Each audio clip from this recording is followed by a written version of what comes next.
Donc si on pose x moins 1 égale à 0, on trouve x égale à 1. On pouvait déduire les signes, la solution pour d sur x moins 1 supérieur à 0 à partir de là. Mais comme je veux tous les signes, je vais passer par ici. Donc x égale à 1, on peut faire un tableau des signes. Donc je mets x moins infini 1. Ici c'est x moins 1. Donc ici plus infini. Donc ici c'est moins et là c'est plus. Ça s'annule là. Maintenant, nous avons g de x supérieur à 0 signifie que x est élément de l'intervalle 1 à plus infini. Maintenant, comme c'est le signe, je dois faire l'intersection avec ce qui est là, mon dv. Donc, g de x est supérieur à 0 signifie que SR, ça doit être 1 à plus infini inter mon dv qui est moins infini à moins 1 union 1 à plus infini. Donc, SR, ça reste tout simplement l'intervalle 1 ouvert à plus infini. Ensuite, g de x supérieur à 0, selon le tableau, ça donne tout simplement l'intervalle moins infini jusqu'à 1 ouvert. Donc, dans R maintenant, inférieur strictement, inférieur à 0, ça donne l'intervalle moins infini à 1 inter moins infini, le dv moins 1 union 1 à plus infini. Donc si je fais cette intersection, ça donne que SR, ça fait ici et là, ça va faire tout simplement de moins infini jusqu'à moins. Et c'est fini. Donc on a ainsi déterminé les signes de g de x en fonction de x. Donc de moins infini jusqu'à 1 c'est négatif. De 1 en allant, il est positif. Rappelons que le domaine va de moins infini à moins 1 union de 1 à plus infini.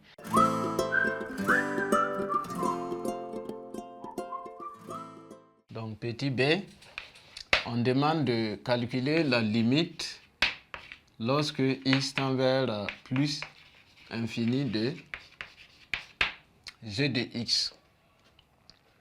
Donc rappelons que g de x égale à ln de x plus 1 sur x moins 1. Donc ici, nous allons utiliser la limite du calcul des limites d'une fonction composée pour déterminer la limite de g de x. Donc on a, à propriété dit, on enlève le u et on calcule la limite en plus infini. Limite, lorsque x tend vers plus infini, de x plus 1 sur x moins 1, ça fait la limite quand x tend vers plus infini, fonction rationnelle de x sur x. Ça fait la limite donc x tend vers plus infini de 1 qui est égal à 1. Maintenant,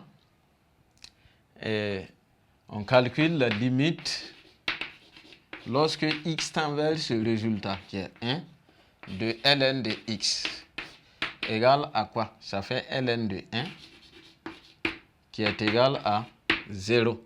Donc, ça nous permet de conclure que la limite lorsque x tend vers plus infini de g de x donne ce même résultat.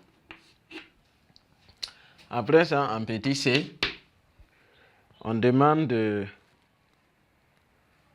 de calculer g' de x. Calculons g' de x, où g' est la fonction dérivée. Donc, g' de x, je suppose que c'est dérivable. On a g de x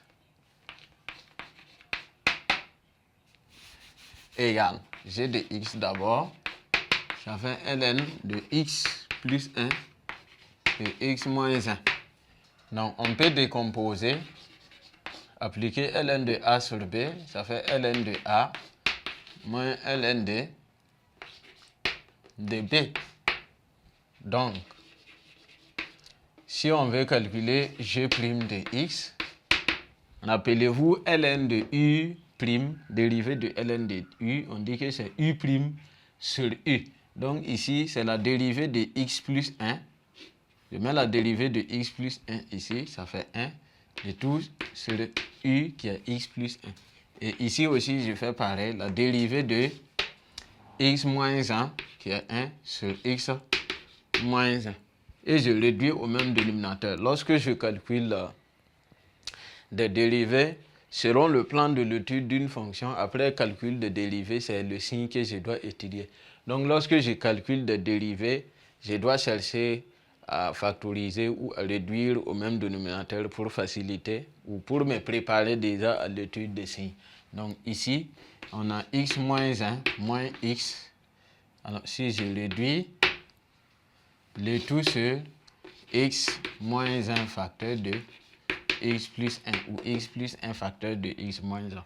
Donc, ça donne, les x vont partir, ça va rester moins 2, le tout sur x moins 1 facteur de x plus 1. Donc, voici g' de x.